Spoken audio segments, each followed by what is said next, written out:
Hello and welcome back to Crypto Saving Experts, where we talk about the latest cryptocurrency news and take a look at the markets so that we all know exactly what is happening. My name is Jess. We do these live streams every single weekday, talking about the latest cryptocurrency news and taking a look at the charts at the end of these streams as well. Now, we have a lot of news to discuss today. It's pretty interesting, so let's get straight into it. Let's take a look at the price of Bitcoin. It's currently sat at $26,750, just below 2% in the last 24 hours.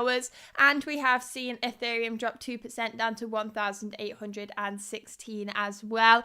So we are seeing all red today for the top 20, apart from LEO, which is performing okay at 1.7%. Now, yesterday this was a sea of green, and now we've seen a sea of red. So we have seen a little bit of turbulence within the markets within the last couple of days. But we will be analysing the price of Bitcoin. We'll be going back to that head and shoulders pattern that we were talking about in last week's streams, and we'll also be taking a look at that descending triangle that we discussed yesterday. So all of that to come. Make sure, if you are interested in this kind of content, to like and subscribe and hit the bell notification button so you don't miss the latest cryptocurrency news. Let's crack straight into it.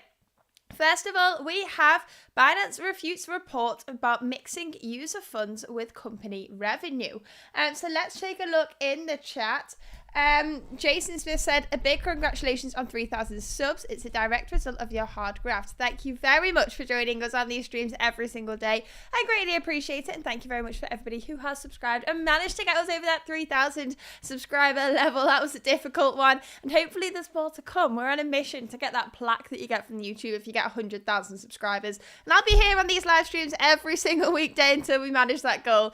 So thank you very much for tuning in again, Jason Smith. Let's take a look at this article anyway. Binance refutes report about mixing, oh gosh, I've just dropped my keyboard, mixing users' funds with company revenues. The exchange's CCO said the Reuters report was so weak that the news agency had to attempt to protect itself from a libel lawsuit. Now, what's happened here is Reuters published an article that said somebody that previously worked in Binance, a former insider, had spoken to Reuters and accused them of mixing user funds. So let's take a look at this. Binance have now refuted a recent report that accused the leading firm of commingling customer funds with company revenue between 2020 and 21, calling the story weak. So the report in question was written and published by Reuters on Tuesday morning, and the article cited former insiders at the crypto exchange and unnamed people as sources of the information. So according to Reuters, one of the sources disclosed that in 2020 and 2021, Binance allegedly mixed billions of dollars almost daily in accounts it held at the now defunct Silvergate Bank. Now, Binance is saying this is completely untrue, and we can see how weak this story is by the disclaimers you've had to add into this article. So they've responded to this and said it's completely out the question. It's a complete fabrication, and they've actually called it a conspiracy theory at one point as well. So they are saying this is completely not true. If you are interested in that story, make sure to go and check it out on Crypto Saving Expert. But interesting story there. There seems to be negative press and FUD published about CZ, the CEO of Binance, and at the actual company, Binance as the exchange, all of the time, and they have to dismiss this repeatedly. But continuing on the stories with Binance, we can see here Binance dismissed from lawsuit claiming it abetted $8 million romance scam. So a woman from Texas has accused Binance of facilitating the theft that could not provide any evidence for the case. So according to Bloomberg, the crypto exchange Binance has been dismissed from a lawsuit claiming it abetted a pig butchering or crypto romance scam targeting a US woman. She was defrauded of up to $8 million by an individual she met on Tinder who emotionally manipulated her to invest in cryptocurrency. And the Texas woman reportedly sued the man and his associates in March 22, now including Binance and Justin Sun's Poloniex exchange, for all allegedly facilitating the theft. Now, Binance have been dismissed from this lawsuit. Obviously, I would say that's a pretty big reach from her there, but it just shows that we all need to be careful when investing in cryptocurrency and don't take someone else's advice. Always do your own research. Let's take a look at the next article here anyway. See what else is going on in the world of crypto. This is an interesting one. How many XRP holders do we have in the chat today? Let me know if you are an XRP fan. We are going to be discussing this news story today. So we have Ripple versus the SEC. Now, I'm sure all of you know the SEC have been in a lawsuit with Ripple for years now. I believe it started in December 2020.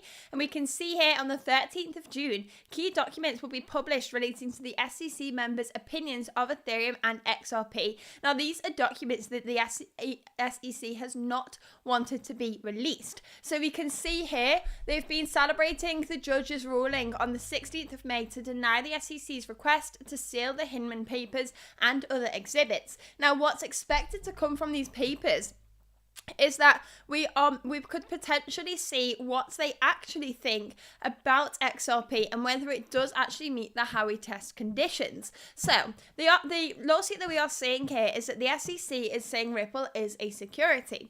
Now, to test if an asset is a security, they need to complete the Howey test. There's 4 different conditions in the Howey test, and if all of them are deemed true, that means the asset is a security. Now, Ripple is saying XRP is not a security. Now we're going to hear what the SEC actually think about this and whether they think XRP and Ether do meet all aspects of the Howey test or not. So this is a key piece of evidence here, and we can see that Brad Garlinghouse, who is the CEO of Ripple, has commented on the ruling and said this is another win for transparency. Now, we've come into cryptocurrency for transparency. We all want to have transparency with everything we do with the blockchains and how the technology works, with the regulation, how that works, and with rulings like this, we want to be able to understand how different decisions are being made. So this is a massive win for Ripple and XRP. So Ripple supporters say the papers will significantly impact the SEC's claim that Ripple's cryptocurrency XRP is a security. After some debate, the two parties agreed the paper's content would be public on the 13th of June. So not that far away now to hear this news. I'm sure it'll be very interesting. If we go to cryptosavingexpert.com, we take a look at XRP. I'm expecting to have seen some volatility off the back of this news. We have seen a slight move to the upside this week. Today is a red day, but today is a red day all around. It's not been too positive. Let's continue with the news here then. So the papers contain internal SEC emails and other documents detailing a 2018 speech by William Hinman, the SEC director at the time. And the SEC claims the documents had no relevance in the Ripple case. However, the papers show how Hinman was evident in their opinion that Ether is not a security in its current form. So putting aside the fundraising that accompanied the creation of Ether, based on my understanding of the present state of Ether, the Ethereum network and its decentralized structure, current offers and sales of Ethereum are not securities transactions. And so this is all going to help with the case of SEC versus Ripple. It'll be interesting to see how this plays out. We're hoping to get a result of this lawsuit within this year. And that is what was speculated at the start of this year. Now, obviously, a couple of months have ticked by and we haven't really seen too much to do with this, but this is a major breakthrough for the team at Ripple. So we will be keeping you closely up to date on that. Make sure to stay tuned here at these live streams, Crypto Saving Expert, to make sure you know what's going on here, because it could be a very exciting time for those XRP holders. Let's take a look at the next article here. We have Ledger to accelerate its open sourcing roadmap amid ongoing safety concerns. So let's take a look at this one. We have Ledger, obviously, have been at the forefront of the news in cryptocurrencies at the moment. Ledger are a hardware wallet provider, and they decided to announce that they were going to create a recovery feature that meant if you pay $10 a month and you provide a form of government-issued ID, you can store your recovery phrase online. Now, they've received a huge amount of backlash for this. People want to store their private keys offline. That is why they buy hardware wallets. And people are also shocked that Ledger actually have the ability to recover that phrase in the first place. Now, if you think about it, having this as an option to recover your phrase may help drive adoption, because some people veer away from the cryptocurrency space because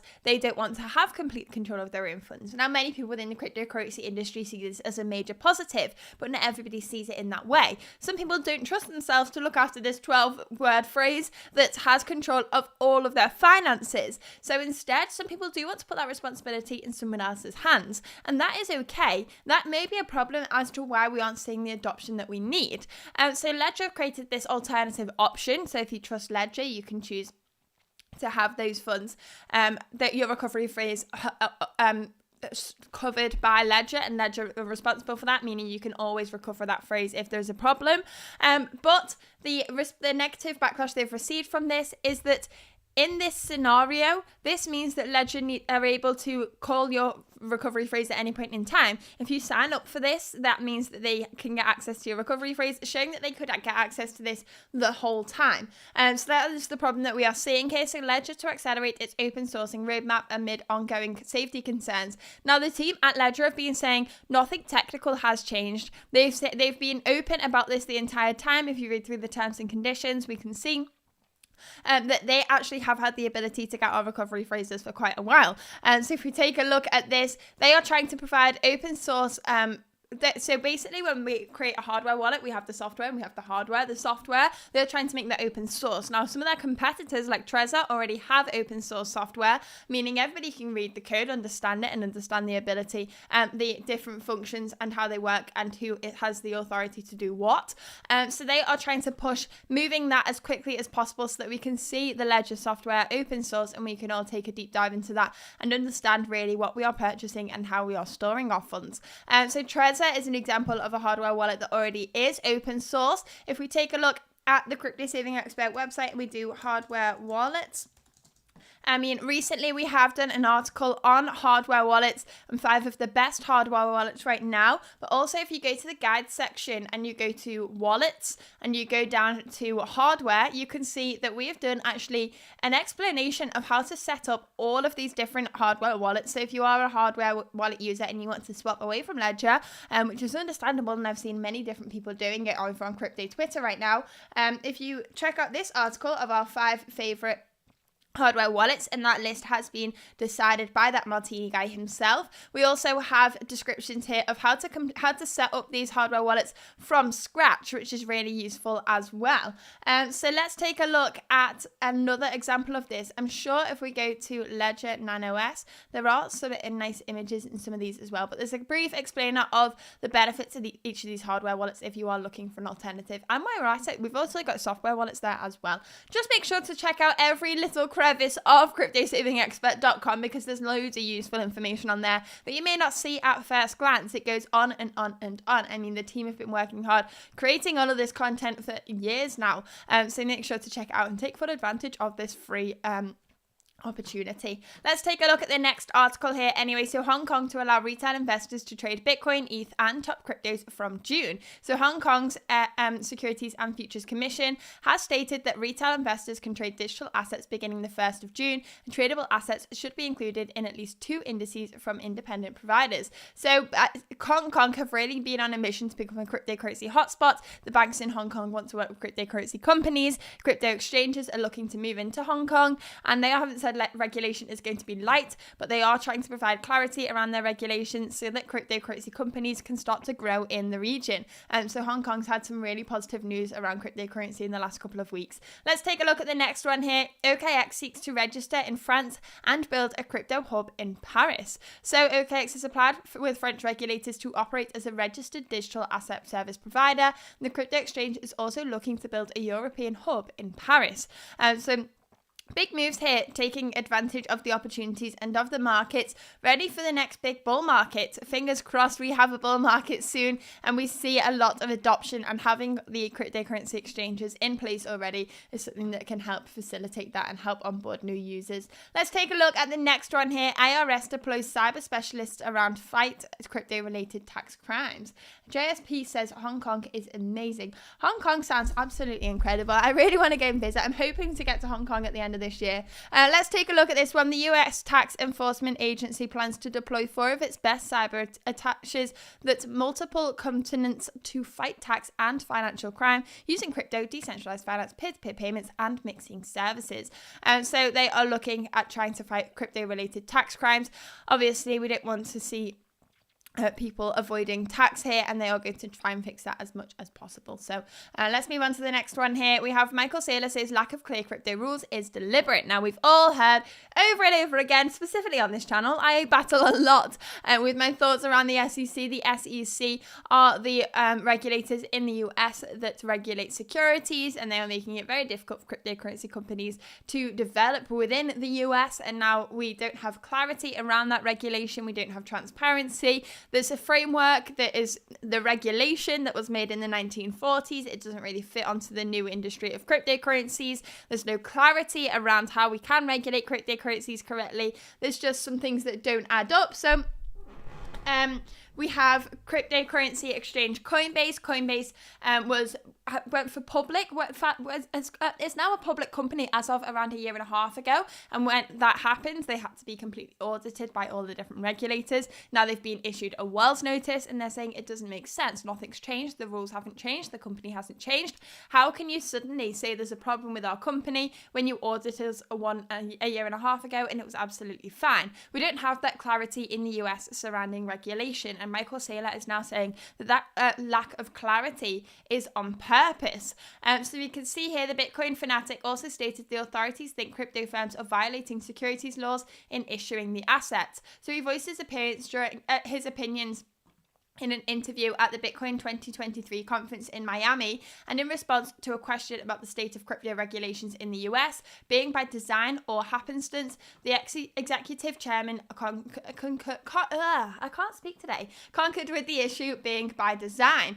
So he said, I think the regulators are of the opinion that they don't want billions of dollars of US currency just circulating in dark pools in such a way that they evade the controls of the banking system, the KYC, the AML controls, and they don't want to be used for sanctions evasion. So the Bitcoin advocate explained that regulators had already decided that most crypto tokens were unregistered securities, as they did not have full disclosure and were manipulated by their issuers in an unethical fashion that violated securities laws. So he further stated that the opinion of the regulators was strengthened by the collapse of FTX, which catalyzed the belief that crypto assets, exchanges, and securities were not consistent with a stable world financial system. Therefore, the agencies are taking action to shut down such operations. So that is what we are seeing there. And I would say that I have to believe with some of the things he's saying. It doesn't seem too far-fetched right now. Let's take a look at the final article here, and then we are going to take a look at the price of Bitcoin, do a little bit of chart analysis to see what's going on there. So Multicoin Capital has invested in another MEV infrastructure solution, Fastlane. If you are interested in that, make sure to go to cryptosavingexpert.com. But now let's take a look at the price of Bitcoin. So first of all, we are taking a look at the 4-hour chart. Now we definitely have come back down into this level of support that I've been talking about over and over again at 26,600 to 26,900. We are yet to break down below that, but right now it's holding pretty strongly. We also have a level of resistance up at $27,700. So I'm keeping an eye on that. If we take a look at the daily chart here, we can see that we do still have this head and shoulders pattern. I keep saying inverse as if it's just a wish in my brain. It's a head and shoulders pattern. We have had a confirmation bounce from that neck level out there. So we have seen a shoulder, a head, a shoulder. We've broken below it. We've used that previous level of support as a resistance. So it could be that we are going to now go down and touch that price target, which was at around $24,600. So it is a pretty negative price target, but to get to that point we need to break through this pretty strong level of support, and even if we do have to fall down to that point, we have pretty strong levels of resistance at those points as well that could hopefully act as a support there. Definitely we have one at 25,230, and if we were to come down and retest that level, I would say this is a pretty nice inverse head and shoulders pattern instead, and that'll have a much higher price target. If we price target this up, let's get this right, so from there to there we could be looking at a nice price target of $37,000. So it wouldn't be all doom and gloom. That is definitely a wish, Jerome Powell. That is some wishful thinking that I have there, but you never know. This is crypto. Sometimes it surprises you. So that is what we are looking at here. But that is all really we have for today's stream, so thank you very much for tuning in. As always, I hope you have enjoyed, and please don't forget to tune back in tomorrow at 11 a.m. BST time to listen to the latest crypto news. Thank you very much for watching, and I hope to see you all then. Goodbye.